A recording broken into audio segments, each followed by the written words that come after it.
Les bonnes attitudes à adopter face à votre client. L'attitude que vous adoptez est capitale. Elle vous permet de créer une relation de confiance et de faire la différence. Tout d'abord, positionnez-vous d'égal à égal avec votre prospect. La relation commerciale est une relation d'échange. Ensuite, développez votre écoute et votre attention. Dans un échange avec un client, c'est lui qui doit parler le plus afin de vous apporter toutes les informations qui vous permettront de bien comprendre ses attentes. Pour cela, entraînez-vous à poser des questions ouvertes, c'est-à-dire ouvertes au dialogue. Apprenez à reformuler ce que votre client vous a dit pour vous assurer que vous avez bien compris. Et surtout, restez souriant et aimable, même au téléphone. Soyez bienveillant, ne formulez aucune critique, même si la demande vous paraît peu réaliste ou peu intéressante. La discussion qui suivra vous permettra toujours de revenir sur des points qui paraissent délicats au premier abord, comme le prix ou les délais. N'oubliez jamais qu'avant de vendre et de convaincre, votre première victoire est d'avoir su créer un lien. Soyez curieux et enthousiaste, c'est communicatif. Bien préparez vos rendez-vous. Au téléphone ou en face à face, votre réussite dépend à plus de 50% de votre préparation. Pour chaque rencontre ou appel téléphonique, réunissez les informations que vous avez en votre possession sur votre prospect. N'hésitez pas à aller chercher ces informations sur Internet et fixez-vous des objectifs. Pour développer plus d'aisance, surtout avec vos premiers clients, n'hésitez pas à répéter votre discours seul ou avec l'aide de votre entourage. Mieux vous maîtrisez les éléments techniques liés à votre offre, plus vous serez serein lors de vos entretiens commerciaux. Construire un bon argumentaire de vente. Un bon argumentaire de vente se construit en 3 étapes. Montrer l'avantage, c'est-à-dire les caractéristiques du produit. Apporter la preuve pour crédibiliser vos propos. Présenter un bénéfice, c'est-à-dire ce que le produit apporte au client. Voici nos 6 règles d'or à suivre lors de vos échanges commerciaux. Soyez vous-même convaincu. Soyez enthousiaste, mais sans exagération. Soyez empathique, mettez-vous à la place du client et utilisez les arguments liés à ses motivations. Prenez le temps d'énoncer le plus clairement possible vos arguments. Assurez-vous que le client les valide.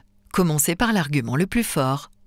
Si vous sentez que votre client n'est pas convaincu, essayez de renforcer votre argumentation. Mais n'insistez pas trop si vous le sentez réticent ou s'il tient à une idée avec laquelle vous n'êtes pas en accord.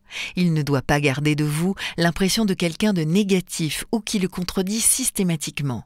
Si vous travaillez pour lui, vous aurez l'occasion par la suite de lui démontrer le bien fondé de votre approche et le cas échéant de lui vendre votre proposition initiale. Rédigez une proposition commerciale convaincante. Après un entretien réussi, l'étape suivante est souvent la proposition commerciale ou le devis. Votre offre doit être claire et précise. Elle doit comporter un planning d'exécution que vous êtes à même de respecter.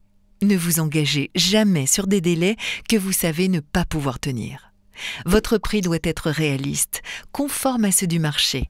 Ne vous sous-estimez pas, mais ne vous survendez pas non plus. Attention à l'erreur qui consiste à proposer un prix volontairement bas pour attirer un client.